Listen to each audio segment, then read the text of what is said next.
Bon, Marianne, si tu auras une chance d'être dans mon vlog, il faut qu'on aille maintenant. Ah mais j'en ai marre de ton vlog moi. Ah, désolée.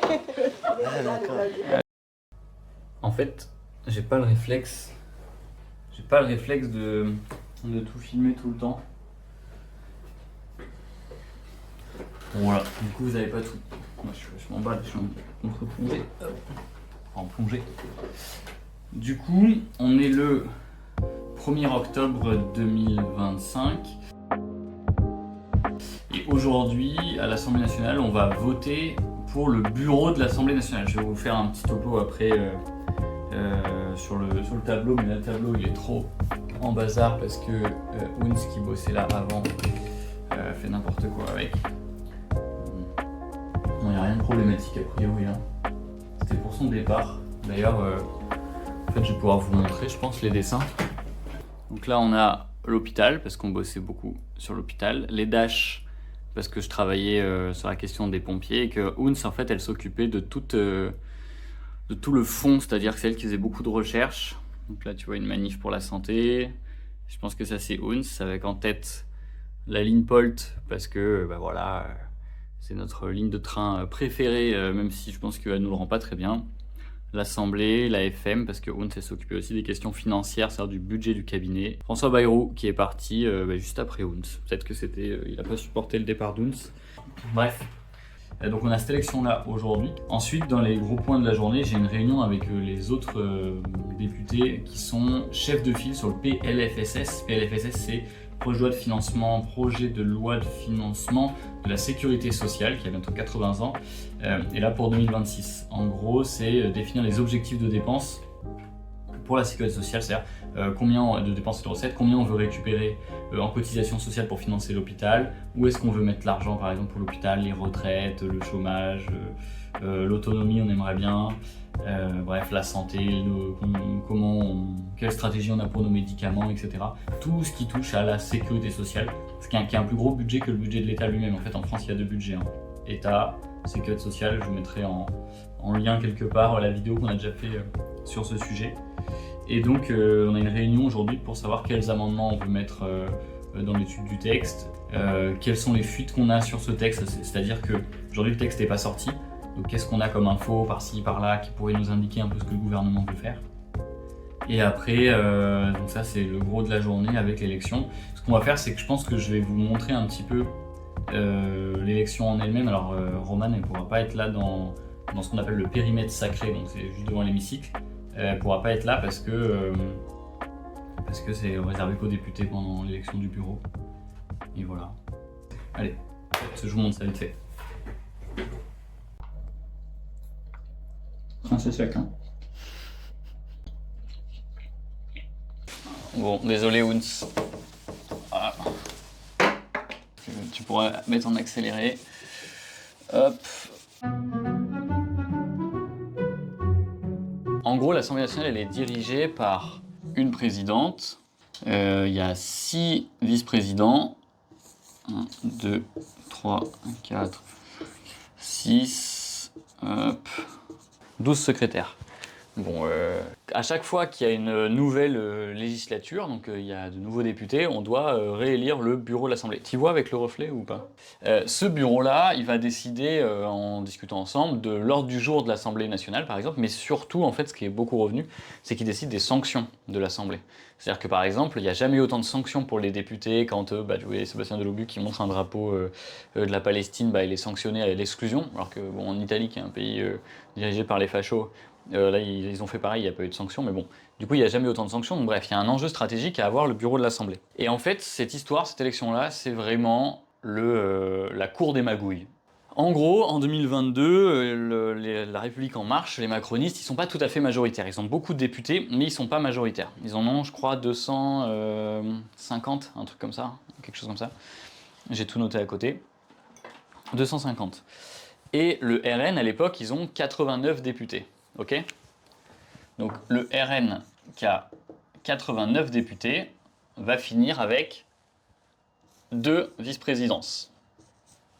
En 2022, Yaël Braun-Pivet, elle a gagné avec 242 voix, mais en fait grâce au retrait du candidat du Rassemblement national. C'est Sébastien Chenu, qui était candidat Rassemblement national pour aller à la présidence et qui a décidé de retirer sa candidature pour que le RN, dans une partie des cas, s'abstienne, ou alors peut-être même vote pour Yael Braun-Pivet pour qu'elle puisse être présidente. Donc ça, c'est le point 1. Yael Braun-Pivet devient présidente grâce au RN, qui a retiré sa candidature et en interne a plutôt appelé à soit voter pour, soit à s'abstenir, mais en gros, ça lui permettait de gagner à Yael Braun-Pivet. Ils lui ont rendu l'appareil, parce que le RN, ils ont 89 députés. Pourtant, les deux candidats à la vice-présidence du RN, ils ont été élus avec 290 voix et 284 voix. Donc ça signifie que le RN qui avait 89 députés, comment ils ont pu faire pour en avoir autant?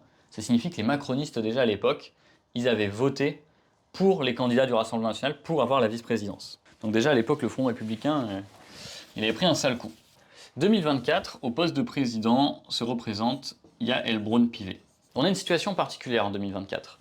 C'est qu'en 2024, on a 18 députés qui sont des ministres démissionnaires.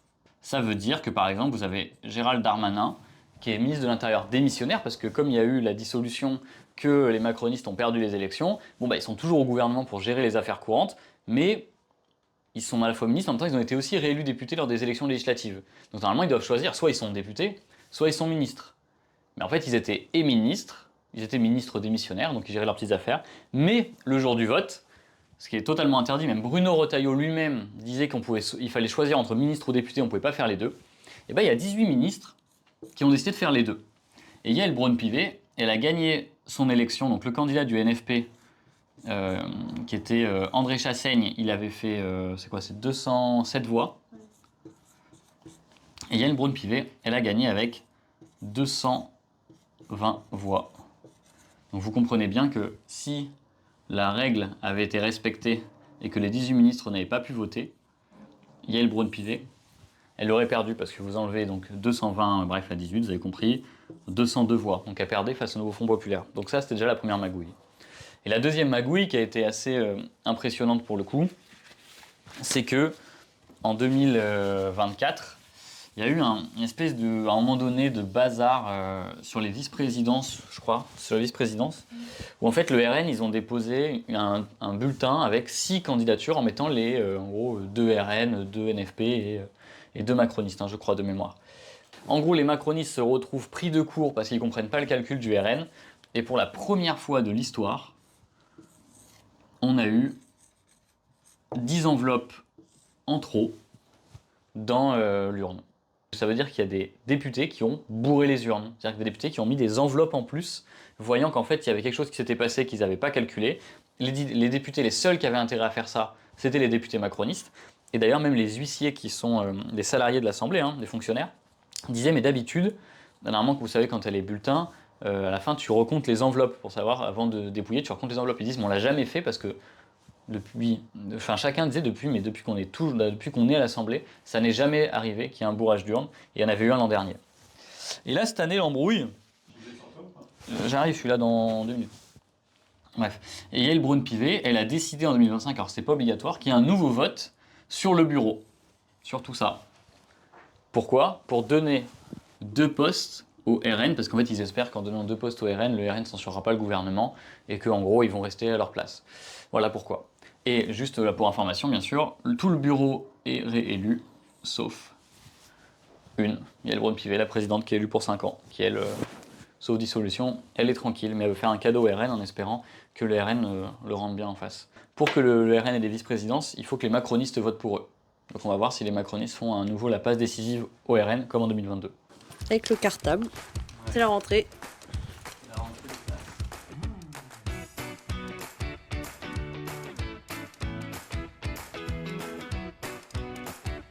Maxime Lenné. Oui, mais on prend qu'un si c'est le même bulletin. Maxime Lenné, il est malade.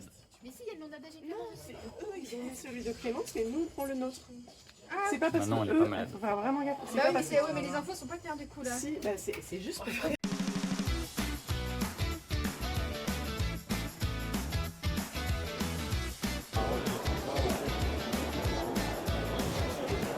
Pour faire un petit topo rapide, donc là, je suis dans l'hémicycle à ma place avec Manon Meunier de la Haute-Vienne.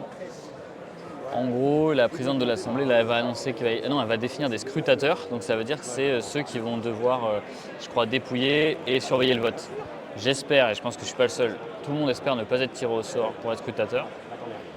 Je pense, hein, franchement, quoi, mais moi je suis jeune, mais je ne suis pas le plus jeune. Regardez, c'est l'analyse de Thomas Porte et Clémence Guettet. Normalement, c'est quoi? C'est 2 plus jeunes et... 2 au sort, je pense. Ouais. Moi, quand j'étais le plus jeune, avant, je me faisais... Ah, c'est bon. Tranquille, ça va, je suis à l'abri. On va voter une première fois majorité absolue, une deuxième fois majorité absolue, une troisième fois majorité relative pour savoir qui va être vice-président. Nous, on a nos 2 candidates, Clémence et Nadège. Là, il y a un arbre apparemment qui fait débat, là, juste derrière, je sais pas si tu vois. Il paraît qu'il fait débat parce qu'il est vraiment pas très jojo. Voilà, en fait, on a voté, donc je peux même te faire un peu la voix off de ce qu'on va voir. Donc, en gros, tu as la présidente de l'Assemblée qui appelle tout le monde à aller au vote et on vote à l'urne. Donc, tu récupères des petits bulletins. Le nouveau Front populaire avait un accord sur les vice-présidentes de l'Assemblée, Clémence Guettet, Nadège Abon-Mangoli, comme ça avait été le cas en 2024. Du coup, il y a un bulletin commun au nouveau Front populaire pour voter pour ces 2 noms. Et donc, tu récupères ton bulletin, tu le mets dans l'urne. En fait, tu fais la queue, mais c'est étonnant, il n'y avait pas tant de monde que ça là. Et il n'y avait surtout qu'un seul bulletin. Ça, j'ai pas bien compris pourquoi. C'est-à-dire que les autres groupes qui présentaient d'autres personnes se sont fait passer les bulletins entre eux et ils les ont pas mis au pot commun. C'était assez curieux. C'est des trucs qui me fatiguent un peu. Enfin, je comprends tout l'enjeu. Parce que quand tu as une Yael Braun-Pivet présidente, quand tu as un bureau qui est majoritairement à droite, ça met des sanctions à tous les députés. Mais c'est vrai que j'ai pas une passion folle de manière générale pour l'intérieur des coulisses politiques, etc. J'ai les yeux plissés. En fait, là, vraiment, on dirait place de la République à Limoges, quoi, par terre. C'est insupportable. Voilà, et en fait, ce qui est pénible, là, c'est un peu le temps. C'est toujours le temps d'attente dans ces moments-là. Donc voilà, enfin, j'attends, j'ai toujours des trucs à faire. Donc là, je rédige des courriers, je valide des courriers pour la circonscription. Je fais des recherches sur des sujets. Là, on s'intéressait notamment à un rapport qui a été fait sur les hôpitaux, et notamment parce que les hôpitaux de proximité, ils sont plus financés à l'acte, c'est-à-dire que c'est pas tu fais une opération et tu as de l'argent, mais ils sont financés avec un forfait global, ce pourquoi on plaide depuis longtemps. Et apparemment, le rapport dit que c'est pas mal ce financement pour lequel on plaide depuis longtemps. Donc voilà, c'est un peu tous les sujets sur lesquels je bosse, mais toujours journée particulière.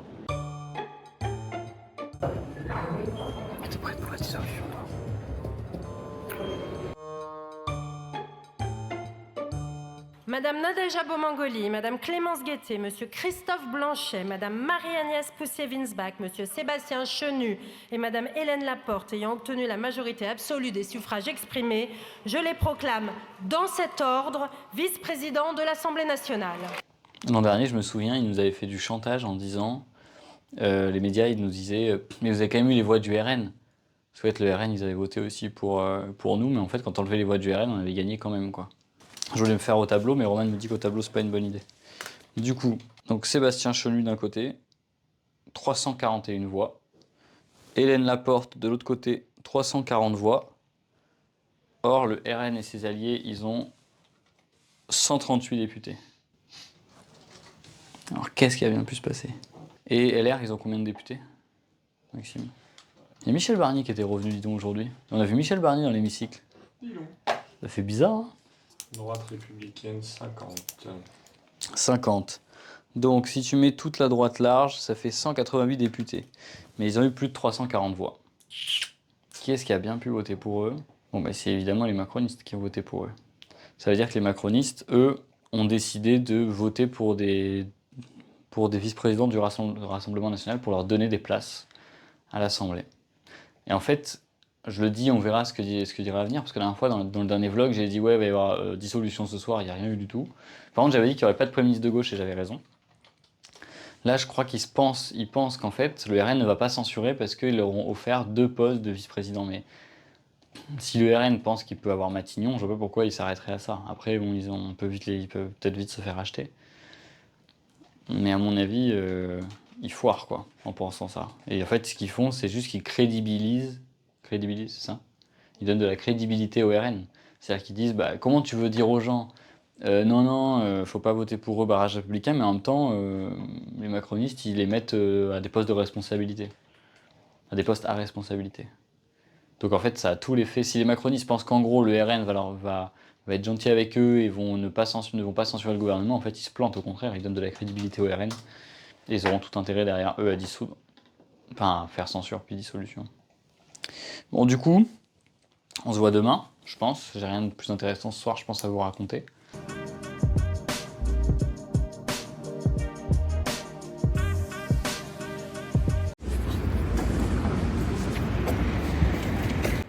Bon, j'ai pas pris le micro sur moi. J'ai pas ma veste non plus, donc là je vais à un rendez-vous avec un journaliste d'APM News qui est spécialisé dans le médical. Et pour parler du pôle public du médicament et de la relocalisation des médicaments. Et après à 9h pile, il faut que je sois dans l'hémicycle.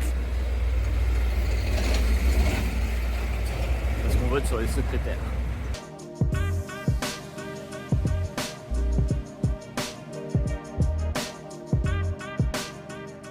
Bon, du coup, je filme comme ça parce qu'en plus je suis arrivé, donc là je suis dans les salons. Ça va peut-être être pas très propre. Et je filme comme ça parce qu'en plus je suis arrivé à la bourre au vote, donc je vais pouvoir aller voter là dans pas longtemps, juste tant que la queue passe. Je suis arrivé à la bourre parce que j'étais en rendez-vous juste avant sur les pénuries de médicaments. Donc là on vote pour 6. Nous on propose 6 secrétaires. 5 secrétaires, pardon. Et on va voir si à nouveau les macronistes font élire des secrétaires Rassemblement national au bureau. C'est la même chose un peu que ce que je vous avais dit, ce dont je vous avais parlé hier. Je refais pas plus long. Je fais des... On verra. Je fais des vlogs sur l'Assemblée. Et du coup je fais des petits vlogs. Est-ce que tu veux raconter l'histoire de cette veste rouge? C'est quoi l'histoire de la... Attends, je vais le prendre à la main. C'est quoi l'histoire de la veste rouge là? La veste rouge parce que déjà j'aime bien le rouge, c'est une couleur qui me va bien avec mon teint.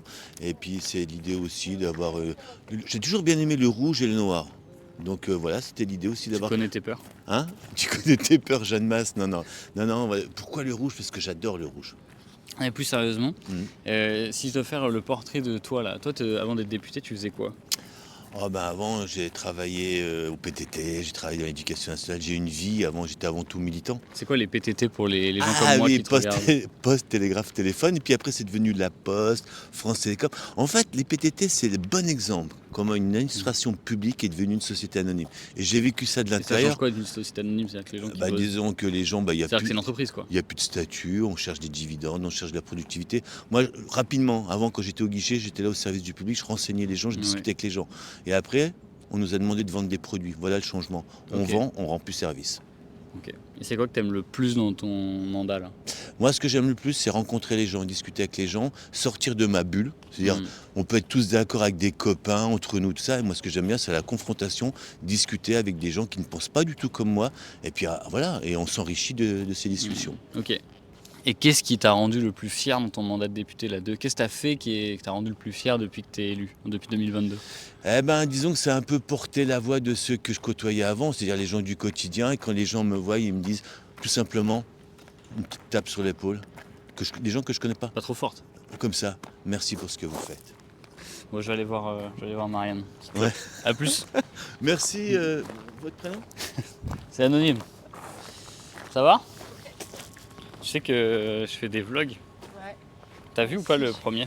Je l'ai vu, ouais. C'est vrai? Dans ta machine à café, là, c'est bon. Ouais, mais toi t'as fait que la bande-annonce, ça veut dire. Non, j'ai regardé sur YouTube ton vlog. J'ai vu le train, j'ai vu la machine à café, j'ai vu les erreurs de micro. C'est vrai, trop bien. Oui, t'as vu. Et est-ce que tu peux me dire c'est quoi ce qui te rend le plus fier dans ton mandat? Ce qui me rend le plus fier dans mon mandat. Ouais, attends, le plan il est pas terrible, là je te mets en contre-plongée. C'est gentil, surtout c'est le matin et c'est pas facile. Ce qui me rend le plus fier dans mon mandat, c'est de porter la parole de celles et ceux qui normalement l'ont pas. Donc voilà, c'est ce qu'on fait à l'Assemblée au quotidien. Enfin en tout cas, je sais pas, toi c'est quoi qui te rend fier? Moi c'est ça, exactement. Et d'avoir des petites victoires, etc. de temps en temps et tout. Et c'est quoi le truc qui te déprime le plus dans ton mandat? Ce qui me déprime le plus dans mon mandat, c'est le fait qu'on soit dans un moment où il y a une inversion totale des valeurs et des principes en fait, et que nous qui portons justement cette parole sommes vus comme des gens dangereux, alors qu'on a l'extrême droite qui est accueillie à bras ouverts, et notamment dans les votes hier à l'Assemblée, alors qu'on le redit, le RN n'est pas un parti comme les autres et leurs idées sont toujours aussi dangereuses. On a repris les votes de juillet 2024 et on en a eu pour 5h30 en tout.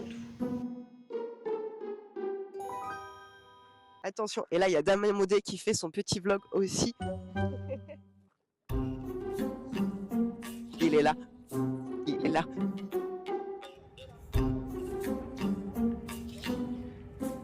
On est en train de tourner une vidéo et en même temps on a reçu de la part de Maxime les résultats pour les votes des secrétaires. T'as un RN qui est élu avec 329 voix alors qu'ils ont que 138 députés. Et t'as un allié du RN qui est élu avec 328 voix. Ça c'est une belle passe décisive des macronistes, quoi. Franchement ils font des meilleures passes D à l'extrême droite que Iniesta en son temps. Maxime il fait du Krav Maga. Roman il fait de la boxe. Moi je fais de la boxe pied-point. On n'aurait pas mis un billet pourtant sur nous pour se faire protéger, je pense. Après, Vraiment, je sais pas, une semaine. j'aurais toujours pas mis un billet non plus. Ouais, c'est vrai. Du coup, en fait, sur le NFP, Maxime, sur les secrétaires, on est passé de 9 secrétaires sur 12 au bureau qui étaient nouveau Front Populaire, qui étaient de gauche, parce qu'il y avait aussi Elliott, Oui. à 5 sur 12. Plus 2 RN et 100 France Insoumise. Le bureau, du coup, va devenir plus à droite qu'avant. Donc, en fait, pour les sanctions, etc., qui étaient déjà massives, bah là, ça va y aller total, quoi. Et il y a 8 commissions spéciales. Chaque député siège dans une commission. Je suis à la commission des finances, par exemple. Et c'est celle qui va nous intéresser. Le président de la commission des finances, il y a une chose qui est particulière, c'est que l'usage, depuis Nicolas Sarkozy, c'est lui qui avait décrété ça, veut que le président de la commission des finances soit un contre-pouvoir au gouvernement. Donc, le président de la commission des finances ne doit pas être de la majorité ou ne doit pas être de la coalition qui est au gouvernement. Okay, à la commission des finances, tu as 73 membres. Ça s'efface, ça? Ouais. Finance. Déjà que tu vas donner un cours magistral. Dans ces 73, il y en a Renaissance, donc les macronistes, ils sont 20. Ok. Le RN et ses alliés, ils sont 18. LR, donc la droite, ils sont 7. Et Lyot, donc plutôt centriste, ils sont 3. Et le NFP, on est 25. Ouais, comme on a gagné les élections, on est plus. Bon, on n'est pas au gouvernement parce que le président, il a un peu de mal avec la Constitution, mais on est plus. En gros, le président de la commission des finances, ça va être un contre-pouvoir, donc il ne peut pas être du parti qui est au gouvernement, donc il ne peut pas être chez Renaissance. LR est dans la coalition, donc normalement, il ne devrait pas être de LR non plus. Ça, c'est sur le papier. Il ne faut pas non plus que le gouvernement choisisse sa coalition, son opposant. C'est-à-dire que si tout le monde vote, eux, ils vont choisir de nommer un opposant qui les arrange. Enfin, genre tous les ans, tu as les Républicains qui se présentent pour être président de la commission des finances. Sauf que les Républicains, ils ne sont pas vraiment dans l'opposition, puisqu'ils font partie du gouvernement. Bon. Et historiquement, ce qui se passe, c'est donc les membres, les macronistes, comme c'est eux qui ont le gouvernement, disent, et c'est comme ça depuis toujours, ceux qui sont du parti gouvernemental disent non, on ne vote pas. Donc le vote se fait que entre, en gros, ces 18 là, ces 3 là, ces 25 là, et eux c'est flou, mais allez, admettons, et les 7 qui sont là. Donc t'enlèves 20 à 73, le vote se fait sur 53 députés. Et normalement, les macronistes, même la première année en 2022, ils sont même sortis de la salle en disant nous on vote pas, on sort de la salle lors du vote, puisque c'est pas nous qui choisissons notre opposition. Oui, mais il y a embrouille depuis l'an dernier. Parce que pour la première fois l'an dernier, les macronistes ont décidé de rester au moment du vote et de voter. Le gouvernement dit on n'a pas la commission des finances, mais on veut choisir qui sera le président, on choisit notre opposition. Et évidemment, ils voulaient voter pour les Républicains. Les Républicains qui, en plus, après, a fait partie de la coalition. C'est-à-dire qu'ils voulaient nous mettre un président de la commission des finances qui était d'un parti qui était membre du gouvernement. Mais ils ont été battus parce que Lyot, un peu attaché à la République, a dit ça ne peut pas être un LR qui a donc le gouvernement. Donc on vote pour Éric Coquerel, président de la commission des finances, qui était candidat du NFP, et le RN, il me semble qu'ils ont gardé leur candidature. Donc en 2024, le président, il est NFP. Il y a un deuxième poste, c'est le rapporteur général du budget, donc c'est celui qui s'entretient avec le gouvernement, le gouvernement présente le budget, et lui il représente le budget dans la commission des finances, et il était de chez Lyot. Comme ils ont essayé de tricher les macronistes, et le rapporteur général, il était Lyot. Et cette année, ce qui risque de se passer, c'est qu'il va y avoir la même embrouille. Mais cette fois-ci, ils vont essayer d'avoir l'accord du Rassemblement national pour que eux aussi votent pour le candidat LR. Et donc, tu aurais, histoire de dingue, tu aurais potentiellement un président LR, alors que LR fait partie du gouvernement. Donc en fait, ça romprait avec l'idée que la commission des finances est dirigée par l'opposition. Et d'ailleurs, ça me rappelle, quand il y avait eu le vote en 2022 pour la présidence de la commission des finances, Éric Woerth disait, à l'époque, parce qu'à l'époque, il se posait même la question de préférer un président du Rassemblement national, carrément. Éric Woerth disait, bah oui, mais au moins le RN, ils ont dit pas de contrôle fiscal, quoi. Donc ça veut dire ils préfèrent Rassemblement national plutôt que contrôle fiscal. C'est un peu le remake de Hitler plutôt que le Front populaire. Pour le vote, alors ça sera à huis clos, donc je pense pas que tu puisses le voir. Va y avoir un petit... j'ai demandé à des collègues s'ils peuvent filmer. Il y aura... t'as des secrétaires de séance, et comme moi je suis le plus jeune de la commission des finances, ou le deuxième plus jeune, je sais plus, bah, du coup moi je vais devoir rester assis à voter. Sympa. Ouais, faire les petits comptes. Bel après-midi en Bel perspective. après-midi en perspective. Voilà. Toi, t'es en affaires culturelles ? Oui.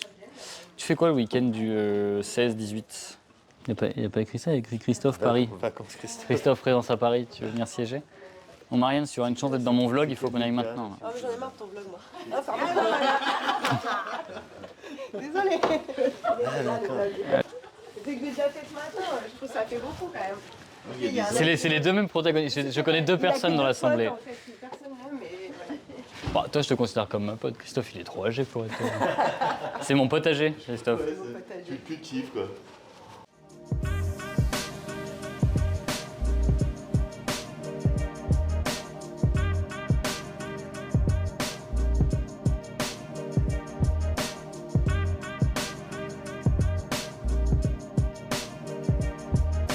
Dans toutes les commissions, faut qu'on achète un truc pour essuyer le tableau là, pas juste ça.